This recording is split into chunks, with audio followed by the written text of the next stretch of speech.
Yeah, I mean, there are a couple things. Okay, so, yeah. Again, I don't know the third dimension. I don't know anything about dimensions, okay, so I can't comment on that. But two things he said are true. One is that every civilization, every religion, the Greek myths, every single one, including Judaism, Christianity, Hinduism, has believed that there is sort of that the spirit world and humanity are like that. There's they're hybrids. Yeah. Okay, so that's just a fact. Genesis 6. So I don't think that's crazy at all, given that it has been the belief of civilizations that had no contact with each other. I don't think it's crazy, and I also don't think it's crazy to consider it. I don't think we have a real map of reality. Well, we definitely don't, and better put than I explained it. That's exactly right. We don't have a real map, and it's not crazy to consider it.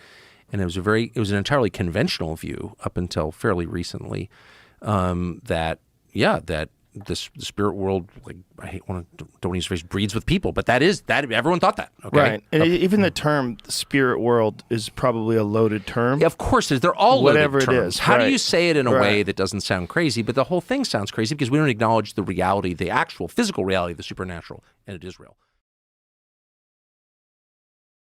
Right. I mean, the prophet Ezekiel writes about it in the first chapter, wheels in the sky. Yeah, that's a crazy one. Boy, when you read it is crazy. If you read it, it's like, oh wow, and not just the Hebrew scriptures, like it's all over every the Vedic texts, of course. So these are spiritual phenomenon. There's no evidence they're from another planet. I mean, I think that's the lie, that they're from Mars.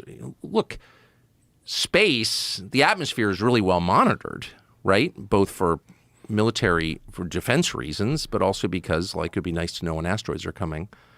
And there's never been any evidence that there are lots of these objects, these vehicles coming into our atmosphere from somewhere else, some other planet. There's no evidence of that at all. So they're from here, and they've been here for thousands of years, whatever they are. And it's pretty clear to me that they're spiritual entities, whatever that means. They're supernatural, and which is to say, supernatural means above the natural, above the observable nature.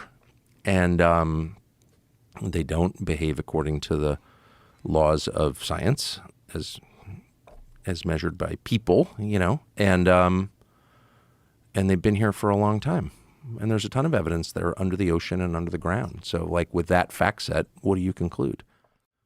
So if they're spiritual beings, which I believe they are, it's a binary. They're either, you're on team good or team bad. You can assign any name to it you want, but what are these things? Are they good or bad? And I think some of them are bad. And if the U.S. government knows that, or the people within the U.S. government know that, then they're serving a bad force.